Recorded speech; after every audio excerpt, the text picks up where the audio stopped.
আসা যাওয়া করে না। আমিনার ঘরে তো আল্লাহর পক্ষ থেকে লোক আসা যাওয়া করে আমার আমিনাকে সান্ত্বনা দেওয়ার জন্য, বাতাস দেওয়ার জন্য। হ্যাঁ, আমার আমিনার গর্বে আছে কুলু কাইনাতের নবী বলেন সুবহানাল্লাহ। জোরে বলেন না। তো তিনি 40 বছর আগেও রসুল মরুভূমি দিয়ে যাইতো, উত্তপ্ত মেঘটাকে ছায়া দিত। মরুভূমির খোলা ওনার হাজত হতো, গাছ চলে আসতো, কন্যা সুবহানাল্লাহ। বনের হিংস্র পশুরা রসুলের পায়ে সেজদা করতো, বলেন সুবহানাল্লাহ। মুহাম্মদ নিজেই বিকাশিত, বলেন সুবহানাল্লাহ। মুহাম্মদ নিজেই। আপনি যখন মুর্শিদের আদর্শে আদর্শিত হবেন, তা আপনাকে দেখলে তো বোঝা যাবে কে মুর্শিদ, এই গুণে গুণান্বিত, ঠিক কিনা? কথা বোঝা যাচ্ছে? তো সেজন্য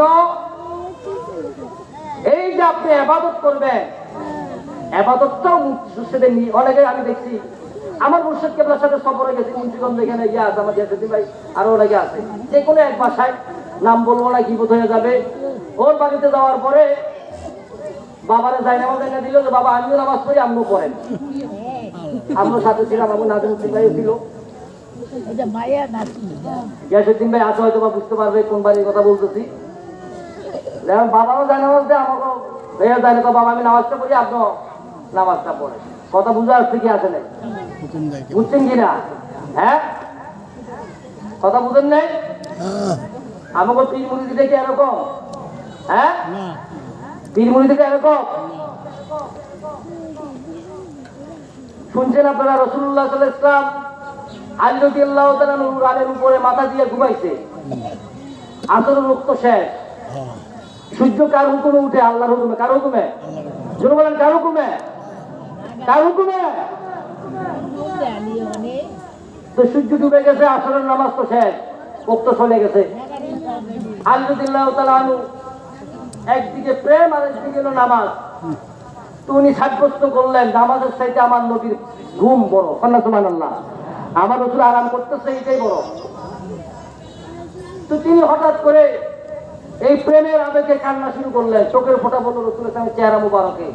আল্লাহ রসুল দেখে মাগরিব মুক্ত হয়ে গেছে।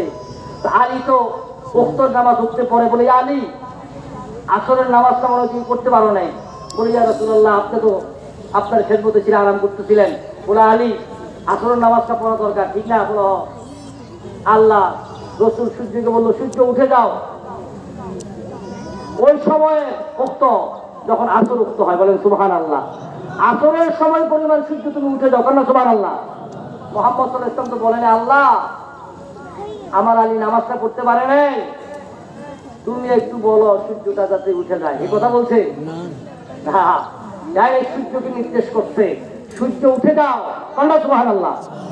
ইন্নামা আমরুহু ইযা আরাদা শাইআন আইয়াকুলা লাহু কুন ফায়াকুন। পৃথিবীর মধ্যে এমন এমন মুর্শিদ থাকে, সেই মুর্শিদ কখনো আল্লাহর উপর হাওলা করে না, নিজে নির্দেশ দেয়, কারণ তার মধ্যে আল্লাহ বর্তমান, বলেন সুবহানাল্লাহ। আল্লাহ এটা কোন ধরনের মুর্শিদ? যিনি শরীউল আসর, গাউসিয়াতের মাকাম, কন্যা সুবহানাল্লাহ। যখন কোন ব্যক্তি গাউসিয়াতের মাকাম চলে যায়, গাউসিয়াতের মাকাম হলো আমরের মাকাম। কিসের মাকাম? আমরের মাকাম। তখন সে আর হাওলা করে না, তখন তার মধ্যে খোদার খোদাইত্ব, সে যেটা নির্দেশ করে সেটাই হয়ে যায়, বলেন সুবহানাল্লাহ। সেই মাকামের পীর হলো সুরেশ্বরী। সেই মাকামের পীর কি? সেই মাকামের পীর কি? তাহলে শরীউল আসর পীর কি? পীর শরীউল আসর পীর। সেই পীরের ক্ষমতা আল্লাহর 18,000 মাখলুকাতের মধ্যে চলে, বলেন সুবহানাল্লাহ। আমরা সেই দরবারের মুরিদ, সেই দরবারের আশেকান, এই দরবার থেকে যদি আমরা রহমত বঞ্চিত হই, তাহলে আমাদের হতভাগা আর কেউ, তাহলে